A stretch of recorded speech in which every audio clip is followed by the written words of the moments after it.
지금부터 제20회 대한민국 독서토론 논술대회 개인전 고등학교 경기를 시작하도록 하겠습니다. 본 대회는 교육부 등이 후원하고 사단법인 독서세물결이 주관하는 대회로 여러분들 이 개인전 참여를 해본 친구들은 알겠지만 절대 경쟁적인 분위기 또 서로 치고받는 분위기 아니라는 거 명심을 해주시기 바랍니다. 자, 먼저 음량 체크도 하고 여러분들의 어떤 상황을 좀 이렇게 보려고 하는데요. 간단하게 자기소개를 좀 부탁드리도록 할게요. 간단하게. 자, 1번부터 뒤에 이제 10번 최은수 학생까지, 용준 학생부터 최은수 학생까지 간단하게 자기소개를 하는데 특색 있게 해도 돼요. 네, 너무 딱딱하게 안 해도 됩니다. 그렇다고 뭐 재밌게 하라는 거 부담 드리는 거 아니니까요. 뭐 알아서 하시기 바랍니다. 자, 용준 학생부터 좀 부탁드리겠습니다. 네, 안녕하세요. 저는 원주 진광고등학교 용지훈입니다. 제가 작년에도 이 대회에 참여했었는데, 작년에도 온라인으로 했는데, 작년엔 되게 저희 조의 학생 수가 적었거든요. 근데 올해는 작년보다 더 많고 이래서 더 재밌게 토론할 수 있을 것 같습니다. 네, 고맙습니다. 자, 손승아 학생 부탁드리겠습니다. 네, 여러분 안녕하십니까? 저는 용인외대부고 제1학년에 재학 중인 손승아입니다. 일단 전국 각지에서 모인 독서 영재 여러분들을 만나게 되어서 정말 즐겁고요. 또 교육적이고 심도 있는 토론을 위해서 최선을 다하도록 하겠습니다. 감사합니다. 네, 고맙습니다. 박서진 학생 반응이 좋네요. 영속어를 풀고 있어서 그런가? 네. 너무 좋네. 네, 박서진 학생. 네. 네. 저는 경북 김천구에서 온 박서진입니다. 사실 제 고향 경기도 고양시인데요. 김천구로 1학년 이번에 입학하게 됐습니다. 이번에 김천구 대표로서 이 토론대회에 참가하게 된 걸 영광으로 알겠습니다. 감사합니다. 네, 고맙습니다. 네, 감사합니다. 자, 저는 오늘 진행을 맡은 허용회라고 합니다. 반갑습니다. 네, 심사위원 선생님 두 분 간단한 소개와 함께 아이들 격려의 말 좀 부탁드려도 될까요? 네, 이원정 선생님부터. 네. 네, 안녕하세요. 저는 이원정입니다. 여러분 고등학생들 만나 뵙게 되어서 반갑고요. 저는 2년 전에 퇴임을 한 사람입니다. 오래간만에 학생들을 보니까 너무 좋네요. 오늘 잘하기를 바라겠습니다. 사랑합니다. 네, 감사합니다. 네, 박준희 선생님 부탁드리겠습니다. 여러분 토론, 논술까지 치르고 와서 많이 힘들 텐데 지금 인사 나누는 거 보니까 다시 기운 내서 즐겁게 잘 할 수 있을 것 같아요. 예, 좋은 시간 만들어 봅시다. 응원합니다. 네, 감사합니다. 논술을 하고 와서 지쳐있죠. 근데 여기서 에너지를 채우는 시간이에요. 에너지를 채우는 시간이기 때문에 전혀 부담 갖지 않아도 됩니다. 자, 혹시나 몰라서 어려워하는 친구들이 있어서 미리 얘기하는데 상대방에게 어떤 질문을 하거나 이야기하고 싶은 게 있으면 호칭은 누구누구 토론자님이라고 하면 될 것 같아요. 예를 들어 용지훈 토론자님, 뭐 손승아 토론자님 이렇게 불러도 상관이 없으니까 그렇게 호칭은 좀 같이 해주시기 바랍니다. 자, 여러분들 각자 3권의 책을 읽고 준비를 했을 겁니다. 자, 지금 음소거를 풀고 있는 박서진 학생한테 그냥 물어볼게요. 이건 평가 요소가 아니기 때문에. 그 3권의 책 뭐였죠? 네. 대답 못하면 이제 좀 난감할 텐데. 핀란드가 천국을 만드는 법, 멋진 신세계, 멋진 신세계, 관점 대 관점입니다. 아닙니다. 네, 그쵸. 3개였죠. 핀란드, 그 다음에 멋진 신세계, 그 다음에 관점 대 관점. 자, 이 3권의 책 중에서 여러분들은 어떤 책이 좀 더 인상 깊었는지 이거 한 명씩 한번 얘기해 볼게요. 저는 이 책이 인상 깊었어요. 그 이유는 뭐예요? 라고 좀 짧게 한번 얘기해 볼까요? 이거는 최원수 학생부터 역으로 한번 가볼까요? 최원수 학생은 어떤 책이 가장 인상 깊었습니까? 저는 핀란드가 천국을 만드는 법에서 저희랑 완전히 상반되는 그런 교육 체계 같은 거에 놀랐고, 그런데 작가가 조금 핀란드 쪽에 조금 치우쳐가지고 쓴 것 같은 느낌도 동시에 들었어요. 그래서 이거를 우리나라에 똑같이 도입하기는 많이 어려울 것 같다는 생각도 들었고요. 북유럽 교육을 우리나라가 많이 좀 표방하면서 모방하려고 노력을 하고 있죠. 좋습니다. 그 다음 임하연 학생은 어떤 책이 가장 인상 깊었습니까? 저는 관점 대 관점이라는 책이 가장 인상 깊었는데, 그 미래 기술에 관련해서는 많이 듣고 많이 배웠는데 그에 대해서 좋은 쪽, 안 좋은 쪽 관점 두 가지 관점을 통해서 새롭게 볼 수 있다는 점이 인상 깊었던 것 같습니다. 네, 좋습니다. 임수찬 학생은 어때요? 저는 멋진 신세계를 인상 깊게 읽었는데 지금 멋진 신세계에서 일어나고 있는 일들이 실제로 일어나면은 뭐 좋은 점도 있겠지만 이게 약간 무서운 느낌도 들어가지고 되게 인상 깊게 읽었던 것 같아요. 좋습니다. 각자 어떤 입장이나 의견이 확실하네요. 이 책에 내가 왜 좋아했다, 왜 이 책이 인상 깊었다.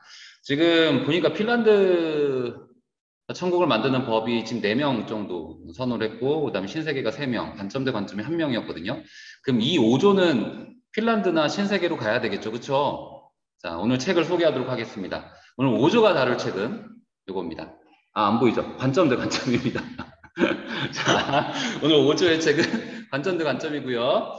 자, 혹시 자료가 필요한 거 뭐 주변 정리할 게 있으면 짧게 시간 줄 테니까요. 책 정리 좀 하고, 네, 마음가짐 좀 갖고 시작을 한번 해보도록 하겠습니다. 자, 준비하시고. 재밌네요. 이모현 학생 속으로 막 좋아하겠는데요.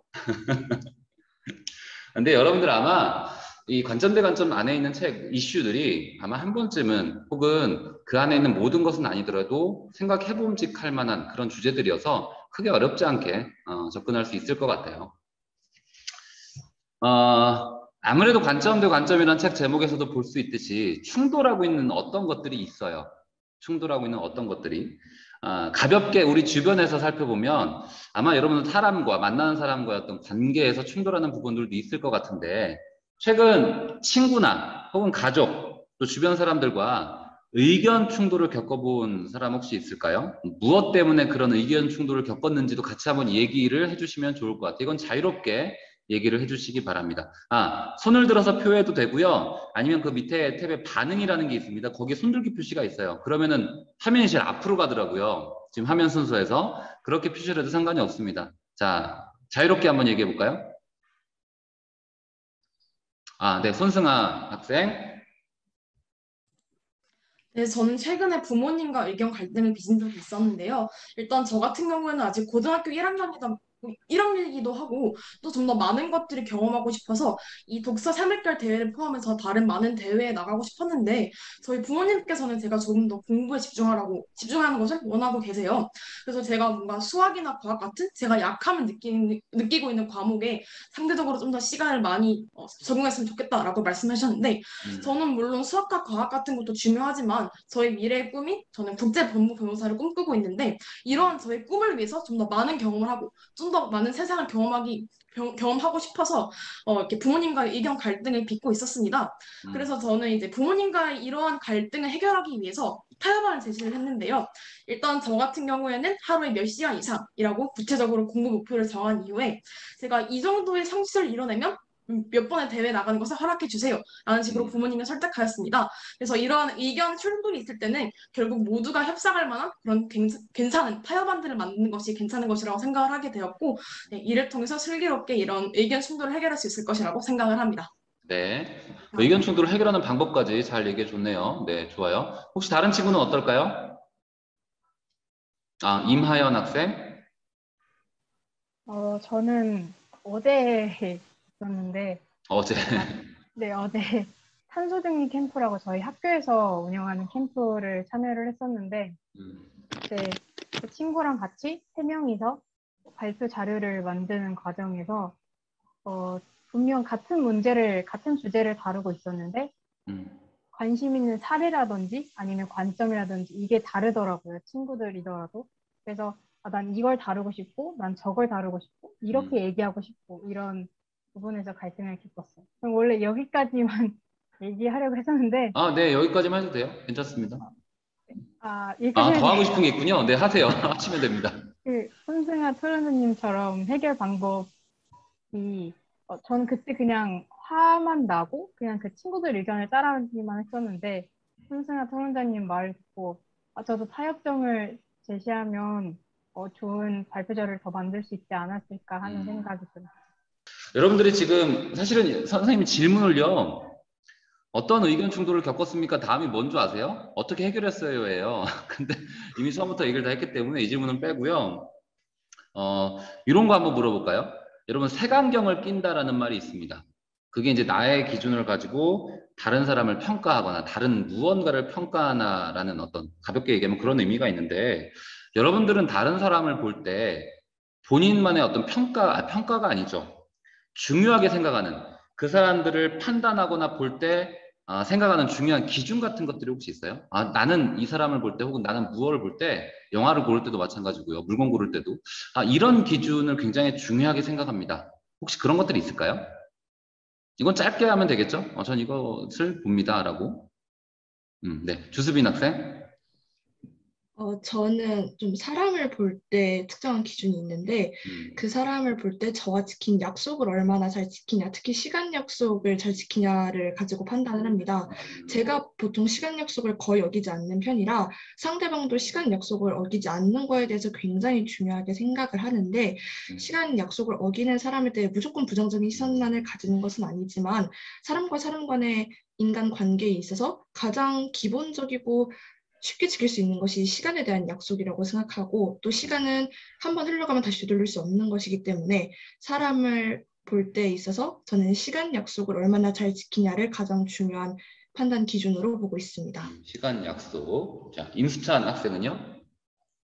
저도 약속을 얼마나 잘 지키느냐를 가장 기준으로 보고, 이제 그 다음에는 그 사람의 평소의 언행과 행실, 약간 그런 것들을 기준으로 보기 때문에 저는 약간 이 사람에 대한 약간 인성에 대해서 조금 집중적으로 평가하는 것 같습니다. 좋아요. 자, 송유민 학생. 저는 무언가에 대해 얼마나 쉽게 부정적인 말을 꺼내느냐를 기준으로 하고 있는데요. 뭐 연예인이나 아이돌이 되었든 다른 친구가 되었든 간에 되게 쉽게 욕을 한다거나 보고서 외모 비하를 한다거나 하는 사람들은 그 사람 본인 자체 마음에서 그렇게 쉽게 말이 나오는 것부터가 평소에도 그런 생각을 계속 자주 하고 있을 것만 같아가지고 약간 그렇게 쉽게 말하는 걸 별로 좋아하지 않는 편입니다. 네, 좋습니다. 손승아 학생은 어떻죠?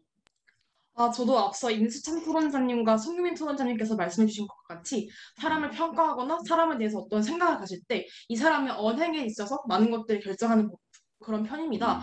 왜냐하면 일단 사람과 관한 대책이 이것들을 숨길 수 없다고 하죠. 저는 어떤 사람의 인성에 있어서 이 언행, 즉 얼마나 고운 말, 바른 말을 쓰는지가 그 사람의 인성을 숨길 수 없다라고 생각을 합니다.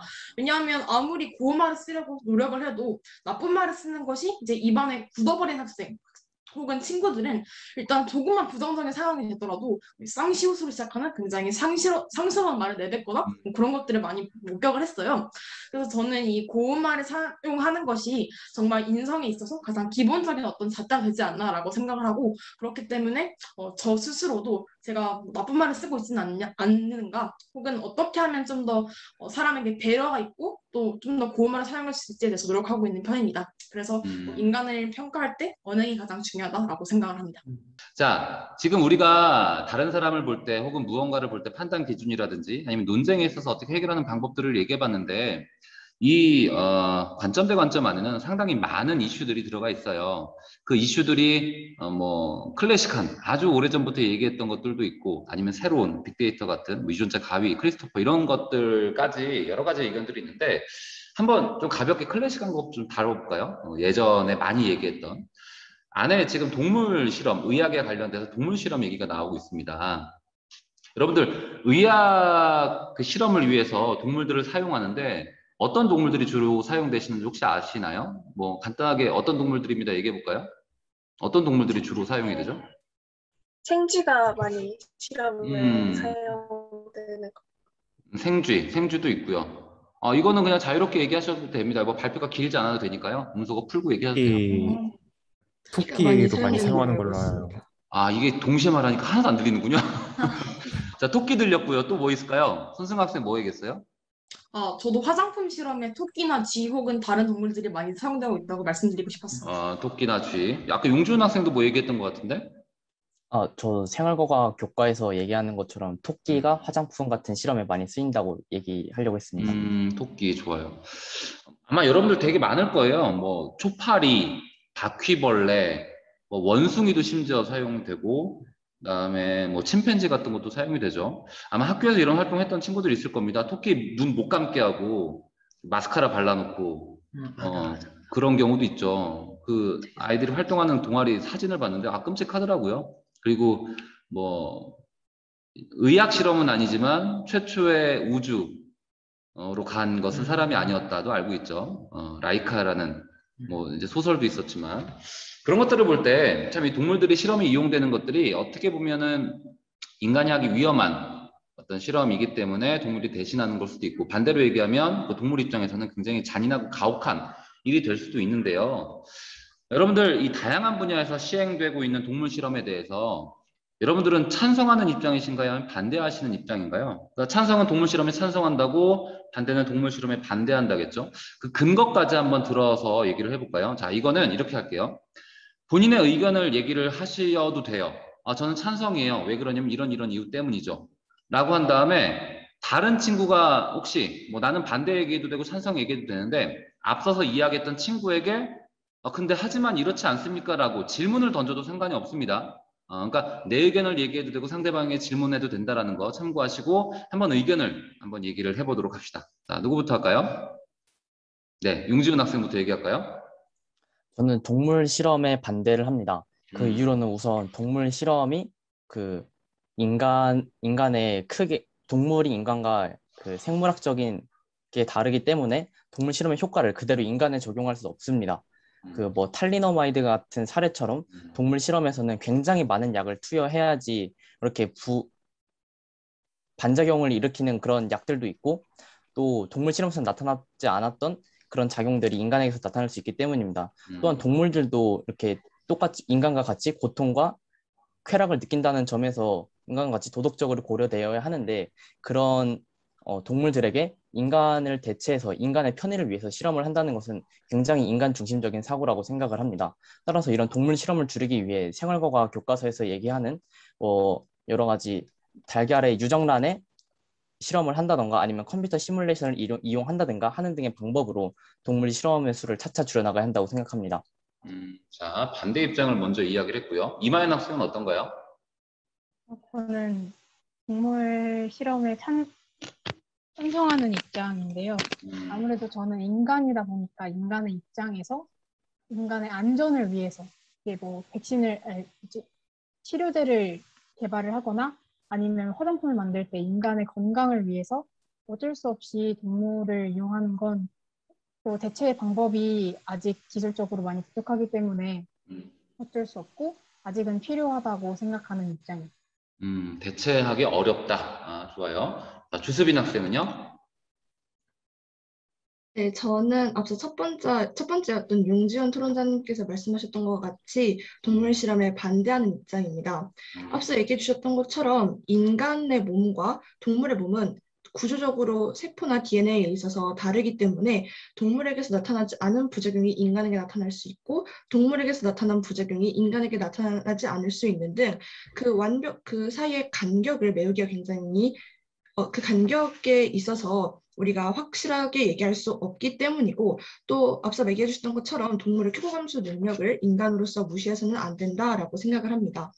또 앞서 대체제도 얘기해 주셨는데 제가 기사를 읽었던 적이 있습니다. 저는 앞서 말했던 것처럼 생명과학 쪽에 관심이 많았다라고 말씀을 드렸는데요. 그래서 첫 번째로 배아줄기세포에 관련된 기사를 본 적이 있었습니다. 다만 배아줄기세포를 활용하는 것은 수정란에 있는 줄기세포를 빼내는 것이기 때문에 인간의 생명 윤리를 해치는 것이냐 아니냐로 의견이 분분해서 이걸 대체제로 사용하기 어렵다라고 생각이 든다면 표피 배양액이나 현재 기술적으로 발전하고 있는 인공세포 실험 등과 같이 인간의 환경과 가장 비슷하게 만들어낼 수 있는 과학적 환경에서 앞으로 동물 실험을 대신한 화학약품 실험들을 진행하거나 백신 테스트를 하는 것이 앞으로 과학기술 발전 그리고 동물 윤리, 인간과 동물 사이의 간격을 줄이는 데 있어서 큰 도움이 되지 않을까 싶어 이러한 대체제를 중심으로 발전시켜 나가 동물 실험을 차차 줄이는 것이 가장 효율적인 대안이라고 생각하였습니다. 네, 지금 일단은 8명의 학생이 모두 의견을 내해 주셨는데 4대4예요. 지금 4대4입니다. 팽팽한데. 자, 최현수 학생 지금 혹시 뭐 의견이든지 아니면 질문이든지 해서 좀 손 든 건가요? 네. 네, 말씀하세요. 아까 손승아 토론자님께서 물론 비윤리적으로 사육하는 거는 금지해야 하고 먹을 만큼만 잡아야 한다. 그리고 사자가 토끼를 잡는 것은 당연하다고 하셨는데 이 사자가 토끼를 잡는다는 게 조금 다른 게 얘네들을 저희가 야생에 있는 거를 그때그때 잡는 게 아니고 얘네들은 이미 태어날 때부터 얘네들은 이미 죽을 운명인 거잖아요. 그래서 이게 과연 그 토론자님께서 말씀하신 권리가 보장된 상태인지 저는 궁금합니다. 이미 태어날 때부터 걔는 죽을 운명인 건데 도망갈 수도 없고 그 이것도 비윤리적으로 봐야 하나요? 모든 사육들도? 자, 일단 질문을 했기 때문에 손승아 토론자가 먼저 답변을 좀 하도록 하겠습니다. 네, 일단 그러면 좋은 질문 정말 감사합니다. 저도 생각할 게 참 많아졌는데요. 일단 최은수 토론자님께서 말씀해 주신 것과 같이 일단 제가 중학교 1학년 때 세계사 시간에 배우는 것이 있습니다. 일단 인간이 문명을 가지고 발달하게 된 것은 채집과 밀렵 생활에 청산하고 농사를 지으며 또 그런 가축을 키우는 그런 것에서부터 이 문명이 발전했다라고 생각을 하는데 그렇다면 이 윤리적인 부분을 따라서 결국 인간의 발전이 있었고 현재 사회가 만들어질 수 있었던 까닭이 바로 가축, 목축을 하는 것에서부터 비롯됐다고 생각을 하는데 그렇다면 일단 과거 문명으로 돌아가자라는 그런 식의 발언으로 느껴지는 것이 사실인데요. 그래서 지금 현대 문명을 이룩하기 위해서는 동물 사육은 어찌 보면 윤리적인 방향으로 필수적인 것이고 또한 이것도 저희 과학 교과서에 언급이 됐던 부분인데요. 일단 한번 인간의 삶에 적응이 되고 또 인간의 손을 탄 동물들은 다시는 야생으로 돌아갈 수 없습니다. 닭도 이제 이미 날개가 짧아져가지고 야생에서는 살아남지 못하고 또 강아지 같은 경우에도 늑대에서 최종적으로 집에서 사는 강아지처럼 이제 진화를 해가지고 인간과의 삶에 최적화된 그런 동물들을 오히려 너희들은 죽기 위해 태어났고 가축이기 때문에 다시 야생으로 돌아가라고 다시 내몰른다면 이것은 오히려 인간과의 생활에 적응이 된 동물들의 권리를 오히려 침해하는 것이 아닌가라고 생각을 합니다. 네, 그렇지만 이제 먹기 위해 태어난 동물들의 권리에 대해서 말씀해 주신 부분은 정말 인상 깊었고 그렇기 때문에 이 동물권 예를 들어서 물론 동물들이 잡아먹히는 것은 피할 수 없지만 랍스터를 삶는 것이 금지되었다고 하죠 미국에서는. 그래서 좀 더 윤리적으로 최대한 고통 없이 죽는 그런 동물권을 보장해 주는 것이 최은수 토론자님의 의견과 같이 좀 더 개선돼야 하지 않나라고 생각을 합니다. 질문 감사합니다. 네, 마무리까지 이제 다 들어봤는데요. 사실 우리 토론이라는 게 그렇죠. 나의 입장을 얘기하지만 그게 실제로 뭐 다 현실화돼서 입장이 관철되는 것까지 생각하는 것은 사실 쉽지 않은 것 같아요. 무슨 얘기냐면 나는 동물 실험을 반대하지만 어쩔 수 없는 부분이 있어 라고 생각할 수도 있고요. 반대로 동물 실험은 하면 해야 돼 라고 하지만 그 동물에 대한 연민과 아까 우리 얘기했죠. 비윤리적인 부분들 그것들이 만약에 해결된다면 이런 의문 부호들이 막 드는 것 같아요. 머릿속에는. 여러분들이 했던 것들이 본인의 100% 입장이라는 생각은 하지 않아요. 지금 이 상황에서 얘기하는 어떤 의견이라는 생각을 하게 됩니다. 그렇게 본다면 친구들의 의견, 나의 의견 사실은 어떻게 보면 하나의 점으로 모일 수도 있어요. 네, 그렇게 생각하시면 좋을 것 같습니다. 자, 유전자 가위 우리 동물 얘기 나왔으니까 유전자도 한번 얘기해 볼까요? 유전자 선생님이 4년 전인가 선생님이 국어교사인데 우연히 생명과학 연구소랑 어떤 협업을 했어요. 과학 교과서에 과연 유전자 관련된 내용이 얼마나 들어있는지 그리고 그거에 대한 학생들의 인식은 어떤지 한 6개월간 계속 연구를 하고 조사하고 리서치해서 발표를 했는데 되게 저는 어려웠어요. 일단 제 분야가 아닐 뿐더러 교과서 분석이긴 했지만 근데 그때 저도 이제 많은 것들을 배웠는데 과연 유전자 과외라는 게 뭘까요? 이거는 정답이 있는 거죠. 그래서 그 관련된 내용이 나오면 바로 질문을 넘어가도록 하겠습니다. 뭐 이거를 평가적인 요소로 생각하지 말고요. 유전자 가위 책에서 봤더니 이런 내용이었습니다. 그 정도로만 짧게 한번 얘기해 볼까요? 유전자 가위란 과연 무엇일까요? 네, 용지훈 학생. 저는 일종의 유전자 조작이라고 알고 있습니다. 이렇게 유전병이나 특정 요인을 일으킬 수 있는 유전자를 미리 잘라가지고 다른 정상적인 유전자로 대체하는 그런 기술로 알고 있습니다. 쉽게 말해서 유전자 염기서열이라고 하나요? 그것들을 조작을 하는 거죠. 그래서 유전병을 없애거나 특정한 질병을 치료하는 뭐 그런 역할로 많이 쓰이고 있죠. 그 유전자 가위 중에서 책에 나오는 용어이거든요. 가장 요새 주목받고 있는 기술 혹시 기억나는 사람 있습니까? 유전자 가위 중에서 주목받고 있는 기술. 네, 주수빈 학생? 네. 제가 기억나는 가위로는 크리스퍼 유전자 가위가 있었던 것으로 기억합니다. 손승 학생도 그렇고 주수빈 학생도 크리스토퍼 가위라는 걸 얘기했죠. 자, 이 크리스토퍼 유전자 가위를 통해서 여러 가지 유전병 치료라든지 암 치료제 개발, 그리고 뭐 난임, 불임 이런 것들도 치료하고 굉장히 남자들한테는 이슈가 될 수 있는 탈모 문제 그런 것도 해결할 수 있죠. 자, 유전자 가위에 관련돼서 유전자 조작에 관련돼서요. 1998년 가타카라는 영화가 소개가 됩니다.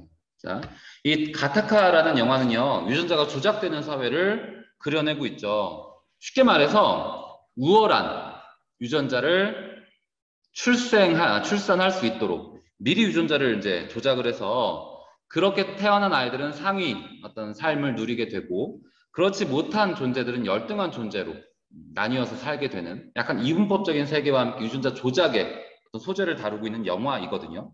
이거 되게 민감한 주제이기도 하고요. 사실은 지금도 많이 다뤄주고 있는 얘기인데 너무 막 영화에 몰입할 필요는 없고요. 이런 질문을 던져보고 싶었어요. 이 유전자 조작으로 만들어진 사회, 긍정과 부정이 다 있습니다. 자연적인 출생이 더 나은 삶이라고 생각하십니까? 아니면 유전자 조작으로 이게 태어나는 그런 출생이 더 나은 삶이라고 생각하십니까? 여러분들 아마 이거 그대로 물어보면 당연히 자연적이지 않습니까? 라고 얘기할 거예요. 하지만 토론의 묘미는 반대 의견도 내가 다룰 수 있어야 된다는 거죠. 한번 두 가지 의견 중에서 자연적인 출생이 낫습니다. 아닙니다. 유전자 조작으로 인한 출생이 낫습니다. 긍정, 부정 다 있다고 했습니다. 어떤 삶이 더 낫다고 생각을 하시는지 영화의 내용을 바탕으로 해도 좋고요. 본인이 알고 있는 어떤 내용들을 바탕으로 얘기해도 좋습니다. 한번 이야기해 볼까요? 한쪽으로 쏠리지 않도록 토론을 한번 이끌어 가주셨으면 좋겠어요. 네. 일단 손 든 친구들, 용지훈 친구가 먼저 손을 이렇게 표시했기 때문에 그 다음 손승 학생 할게요. 용지훈 학생부터 얘기해 볼까요? 저는 유전자 조작으로 만들어진 사회가 의외로 긍정적일 수 있다고 생각을 합니다. 대상 도서였던 멋진 신세계에 보면 유전자 조작으로 사람들의 계급이 나뉘는 사회가 나오는데 이렇게 유전자 조작으로 계급이 나뉘었다고 한들 그 사람들은 다 자신의 삶에 만족을 하며 살아가고 있습니다. 우리가 가장 살아가는 중요한 것은 우리 삶에 만족을 하고 또 우리가 얼마나 행복한가를 느끼는 것일 겁니다. 그런 관점에서 봤을 때 이렇게 유전자 조작을 통해서 멋진 신세계 같은 사회에 사는 사람들은 그 자신의 삶에 만족을 하고 또 그 과정에서 행복을 느끼며 살고 있기 때문에 오히려 저는 이런 사회가 더 나을 수도 있다고 생각합니다. 좋습니다. 처음부터 아주 민감한 주제로 의견을 주셨습니다. 자, 손승 학생. 네, 저는 용지은 토론사님께서 정말 훌륭한 의견을 주셨지만 의견이 조금 다릅니다. 일단 제가 앞서 말씀드렸다시피 결국 사람이 태어나면서 모든 미래가 한꺼번에 결정되어 있는 이 멋진 신세계 속의 삶은 얼핏 보면 그냥 행복해 보일 수 있습니다. 그렇지만 소마라는 마약과 또 철저히 남들에게 통제되었고 그리고 본인만의 사고와 그런 행복한 삶을 가질 수 없는 그렇게 철저히 통제된 사회는 결국 진정한 행복이 아닌 만들어진 행복이라고 생각을 합니다. 그렇기에 멋진 신세계가 유토피아 소설이 아닌 세계 3대 디스토피아 소설 중에 하나로 결정이 난 이유이기도 하겠죠. 그래서 제가 말씀드리고 싶은 것은 결국 저는 이제 자연적인 출생이 물론 이제 유전병이라던가 아니면 선천적인 불임이라던가 이런 것들을 해결하는 수준의 그런 유전자 조작은 괜찮지만 자연적인 출생이 더 낫다라고 생각을 합니다. 저는 가타카라는 영화를 봤는데 정말 인상 깊은 장면이 있었습니다. 난 형 같은 경우에는 자연적 출생으로 태어났고 또 동생은 이제 유전자 조작으로 태어났는데 형은 절대로 동생을 수영 시합에서 이길 수 없었습니다. 그렇지만 마지막에 이런 구절을 말하죠. 형이 드디어 동생에게 승리를 거두고 너는 돌아갈 힘을 남겨줄 게 나한테 진 거지만 나는 돌아갈 힘을 남겨주지 않고 최선을 다했기에 너를 이길 수 있었어. 저는 이 구절에 굉장히 큰 영감을 받았습니다. 그래서 중국에는 이미 맞춤형 아기 산업이 도입이 되었고 실제로 맞춤형 아기가 탄생하기도 하였습니다. 그렇기에 저는 이제 지난번에 이제 최은수 학생께서 말씀해주신 죽기 위해 태어난 가축의 삶과 또 이미 태어나기 전부터 인생을 정해놓은 맞춤형 아기의 삶을 비교해보고 싶은데요.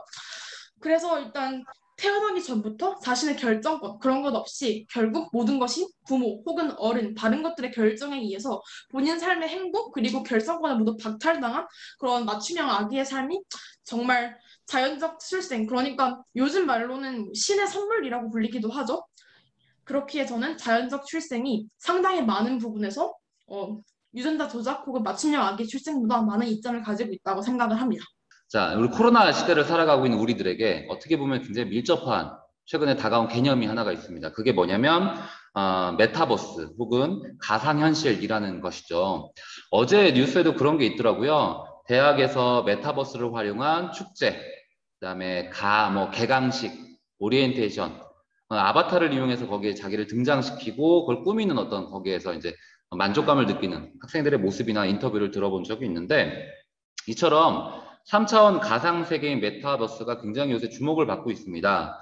자, 이러한 가상현실의 기술을 이용을 해서 사회적 위기를 극복하는 많은 긍정적 사례가 등장을 하고 있는데, 여러분들이 알고 있는 이 가상현실을 이용한 긍정적인 사례, 어떤 것들이 있는지 한번 얘기해 볼까요?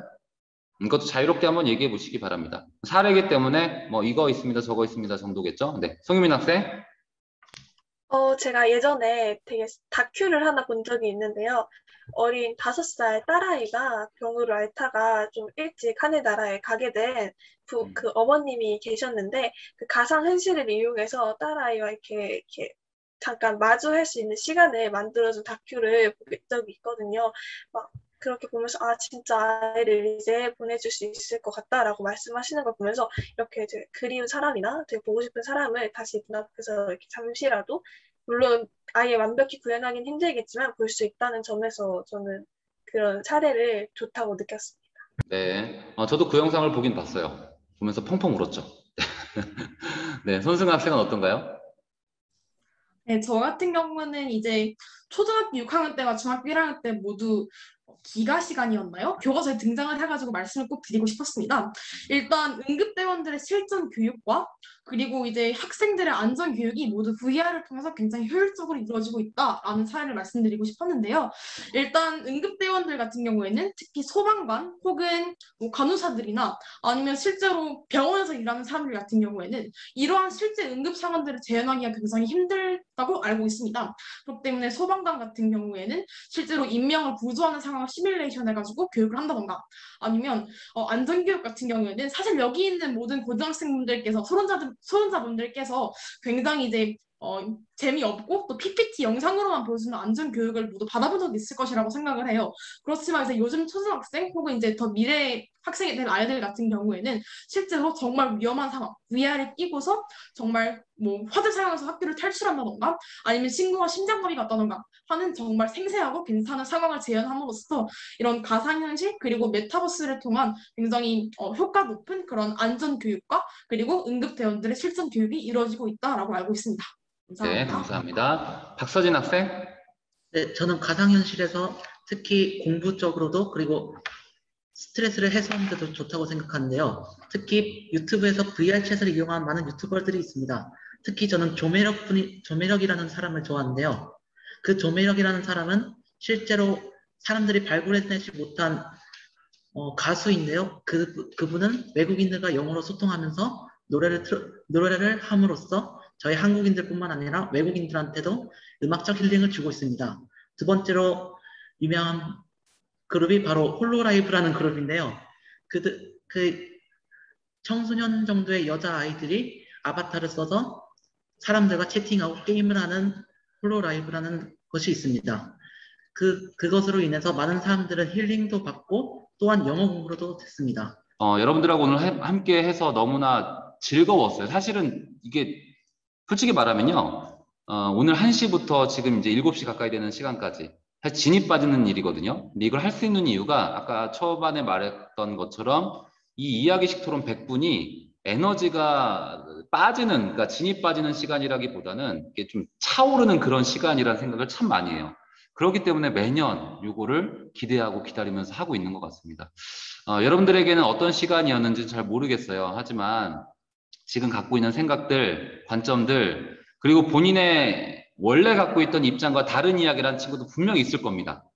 토론의 원활을 위해서 협조한 친구들이 분명히 있을 거예요. 그걸 보니까 좀 느낌이 와요.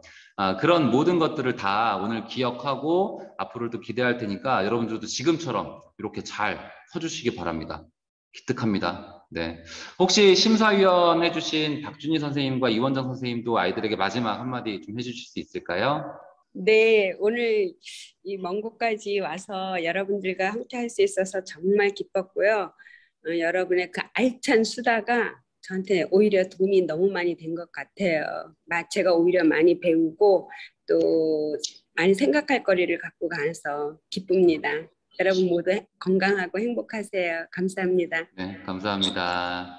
박준희 선생님도 한마디 부탁드릴게요. 정말 고생들 많으셨고요. 선생님 정말 들으면서 새롭게 저렇게 생각할 수도 있구나 하는 것도 배우고 또 우리 이렇게 여러 가지 문제에 대해서 깊게 고민하는 친구들이 있으니까 그리고 또 친구들과 이야기 나누면서 받아들일 거, 더 깊게 생각할 거 이런 것도 고민하는 계기가 되었을 거라고 생각해요. 청출어람이라는 말이 맞고요. 여러분이 분명히 더 나아져서 우리 사회를 더 밝게 긍정적으로 이끌 인재들이 될 거라 믿습니다. 수고 많으셨어요. 네, 감사합니다. 지금 박서진 학생이 계속 손을 들고 있어서 안 시켜볼 수가 없거든요. 네, 대표로 소감 한마디 해줄래요? 끝나고 마친 소감. 계속 손을 들고 있잖아요, 이것도. 제가 손 들었는지도 몰랐네요. 네, 평가 아니에요. 어쨌든 평가 아니고 쉽게 얘기하세요, 편하게. 소감 말하겠습니다. 네. 네. 제가 지금까지 친구들하고 거의 말할 기회가 없어가지고 참 아쉬워했는데 지금 거의 전국 각지에 특히 또 외국에서도 온 친구들과 얘기해서 정말 기분 좋았습니다. 그리고 제가 어떤 걸 못하는지도 좀 명확하게 알게 됐고요. 그리고 선생님 저 이제 내년에 또 올 겁니다. 더 발전돼서 올 겁니다. 지금 근데 박서진 학생 이번 처음 대회예요? 네, 고1이니까 그리고 중학교 때 참여한 적 없어요?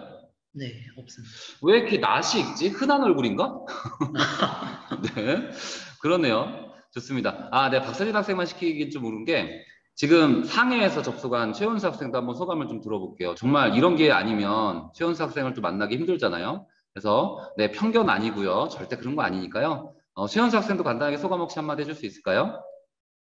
먼저 제가 부족한 점 보니까 평소에도 알고 있었는데 이걸 다시 인식하고 지금 개선해야겠다고 굳게 마음을 먹었어요. 그러니까 뭐냐면 복잡한 생각을 정리해가지고 말로 표현하는 능력? 이게 부족하다고 느꼈고요. 특히 그런 다음에 기회가 된다면 다시 참여하고 싶은데 이게 물론 이런 이유로 다시 기회가 주어지면 안 되겠지만 빨리 코로나가 끝나가지고 나중에 한국 가서도 온라인 말고 오프라인으로도 참가하고 싶고 그리고 나서 제가 진짜 생각하지 못했던 더 넓은 견해들을 접하게 되어가지고 너무 좋았어요.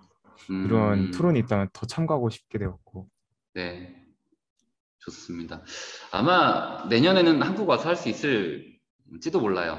뭐 제가 확신을 할 수 없지만 그때 여기 있는 용지훈 학생, 손승아 학생, 박서진 학생, 송유민 학생, 주수빈 학생, 임수천 학생, 이마연 학생, 최은수 학생 또 볼지도 모릅니다. 반갑게 그때 인사하면서 다시 한번 이런 기회를 가져보도록 하죠.